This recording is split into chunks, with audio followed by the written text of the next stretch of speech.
What's happening, folks? Back with another reaction, back with some more talk. And once again, big shout out to Stuart, as well as to Alicia and any others following the talk journey. We're going back to The Color of Spring, 1986. What are you doing? She's just sitting there blinking at me.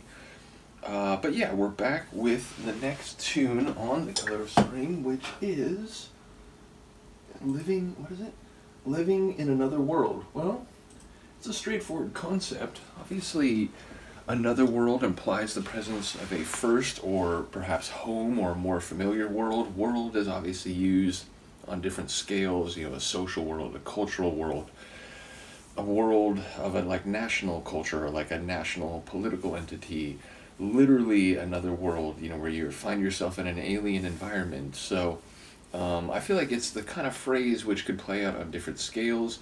Either way, it sounds like the fish out of water dynamic. Someone who is now in a situation where they don't know the regularities, the rules, or the way things happen.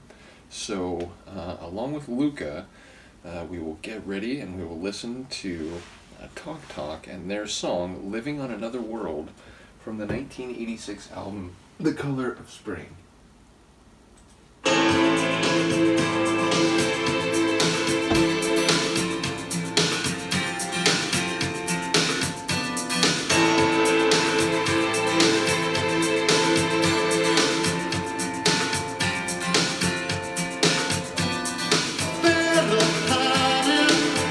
His voice.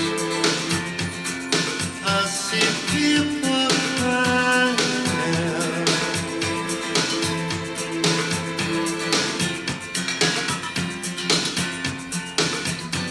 Truth gets harder.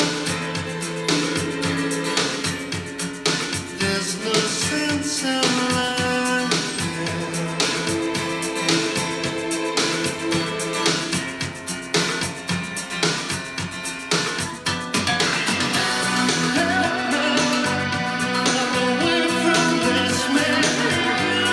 Listen to that bass.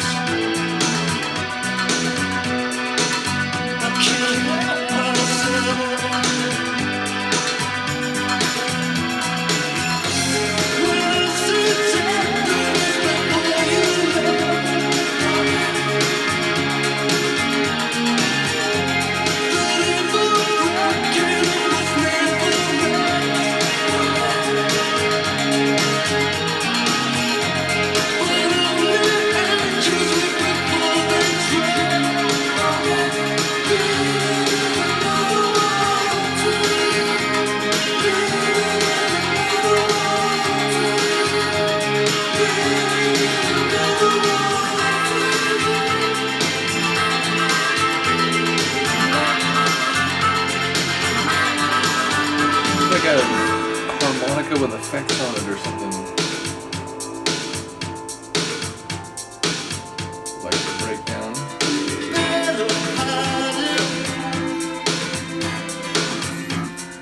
I see people crying.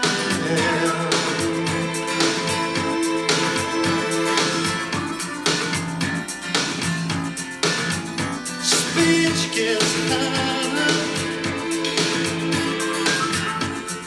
There's no sense in writing.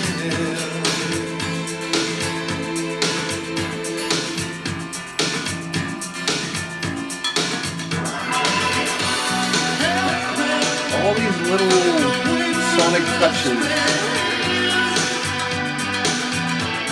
That organ. I can't help myself.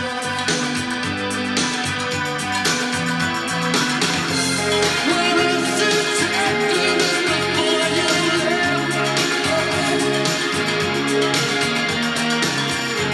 The evil breaking was never meant.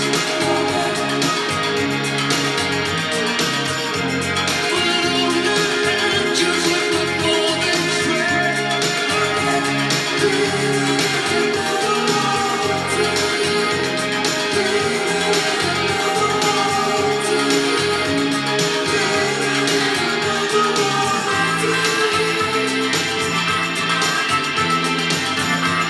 Such a really. Oh wait, it's a longer point.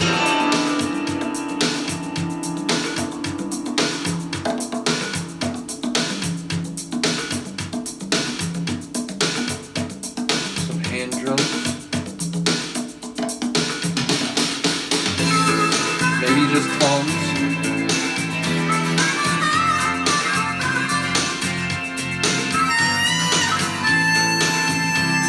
Now it feels like the unfiltered harmonica.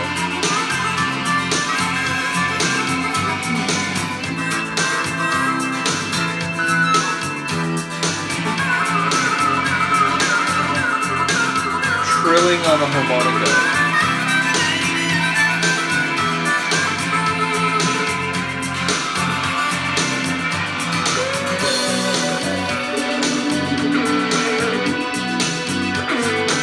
Suddenly an electric guitar finds its way in.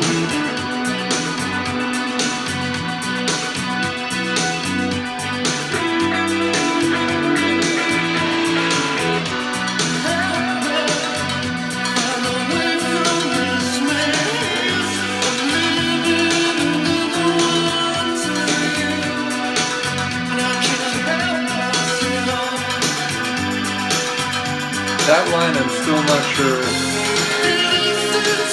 what to make of.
Slow fade.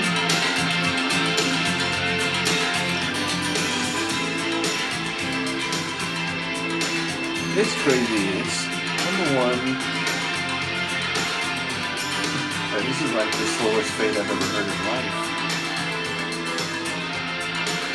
It's not a complaint though. I've often said when I really criticize the fade out ending is when it's like dropping off a cliff and it's almost like they were like, no, you gotta get out of the studio. The next group's gonna be here in 2 minutes.